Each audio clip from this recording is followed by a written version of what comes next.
സർവശക്തനായ ദൈവത്തിൻ്റെ അതിപരിശുദ്ധ നാമം അതിയായി മഹത്വപ്പെടുമാറാകട്ടെ. നിങ്ങൾ ശ്രവിക്കുന്നത് ജീസസ് വോയിസ് മെസ്സേജ്. എല്ലാ ശ്രോതാക്കൾക്കും കർത്താവായ യേശു ക്രിസ്തുവിൻ നാമത്തിൽ സ്വാഗതം. അല്പസമയ ധ്യാനത്തിന് ഒരു ചെറിയ വേദഭാഗം വായിക്കുന്നു. സങ്കീർത്തനം 2, 11, 12 തിരുവചനങ്ങൾ. ഭയത്തോടെ യഹോവയെ സേവിപ്പിൻ, വിറയലോടെ ഘോഷിച്ച് ഉല്ലസിപ്പിൻ. അവിടുന്ന് കോപിച്ചിട്ട് നിങ്ങൾ വഴിയിൽ വച്ച് നശിക്കാതിരിപ്പാൻ പുത്രനെ ചുംബിപ്പിൻ. അവിടുത്തെ കോപം ക്ഷണത്തിൽ ജ്വലിക്കും. ദൈവത്തെ ശരണം പ്രാപിക്കുന്നവരൊക്കെയും ഭാഗ്യവാന്മാർ.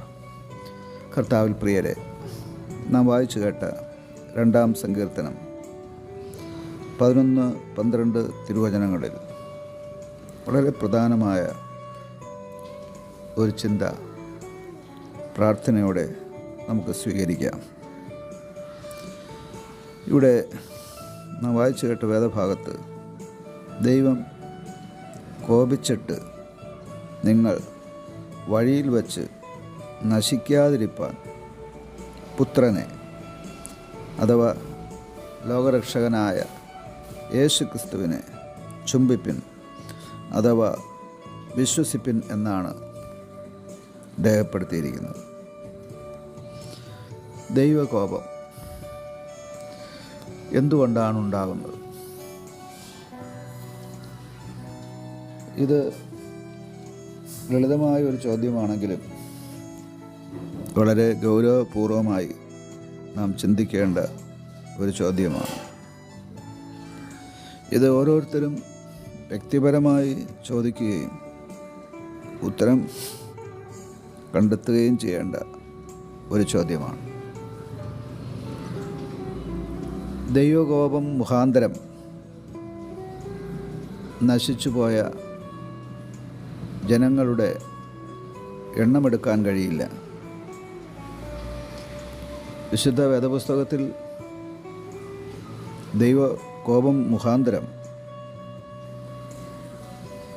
വളരെയേറെ ജനം നശിച്ചു പോയതായി രേഖപ്പെടുത്തിയിരിക്കുന്നു. ഉൽപ്പത്തി പുസ്തകത്തിൽ നോഹയുടെ കാലത്ത്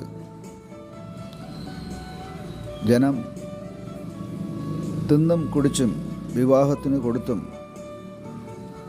കഴിച്ചും പോന്നു. എന്നാൽ ജലപ്രളയം വന്നു, അവരെല്ലാം നശിപ്പിച്ചു കളഞ്ഞുവെന്ന് എഴുതിയിരിക്കുന്നു. കാരണം ദൈവകോപമായിരുന്നു. അവർ ദൈവഭയമില്ലാതെ ദൈവഭക്തി വെടിഞ്ഞ് ദൈവത്തിന് അനിഷ്ടമായ അധർമ്മത്തിൽ ജീവിച്ചു. അതുകൊണ്ടാണ് ദൈവകോപം അവരുടെ മേൽ വന്ന് അവർ നശിച്ചു പോയത്. തുടർന്ന് ഉൽപ്പത്തി പുസ്തകത്തിൽ തന്നെ സൊദോം, ഗൊമോറ പട്ടണങ്ങളുടെ നാശം നാം കാണുന്നു. ആകാശത്ത് നിന്ന് തീയും ഗന്ധകവും ഇറങ്ങി ആ പട്ടണവാസികളെ നശിപ്പിച്ചു എന്നാണ് രേഖപ്പെടുത്തിയിരിക്കുന്നത്. കാരണം ദൈവകോപമായിരുന്നു. അസാൻമാർഗിക ജീവിതം നയിക്കുന്നതിലൂടെ ജനം ദൈവത്തെ കോപിപ്പിച്ചു. ഇത് ഒരു തുടക്കം മാത്രമാണ്. തുടർന്ന് വേദപുസ്തകത്തിലെ പല പുസ്തകങ്ങളിലെ താളുകളിലൂടെ നാം ഒന്ന് കടന്നുപോയാൽ ദൈവകോപം മുഖാന്തരം നശിച്ചവരുടെ സംഖ്യ എണ്ണുവാൻ കഴിയില്ല. ഇന്ന് ഈ ദൈവകോപം നമ്മുടെ മേലുണ്ടോ എന്ന് എങ്ങനെയാണ് മനസ്സിലാക്കുന്നത്? പാപത്തിൻ്റെ ശമ്പളം മരണമെന്ന് വചനം പറയുന്നു. ആ പാപം എന്നിലുണ്ടോ എന്ന് നാം ഓരോരുത്തരും ചിന്തിക്കേണ്ടതാണ്.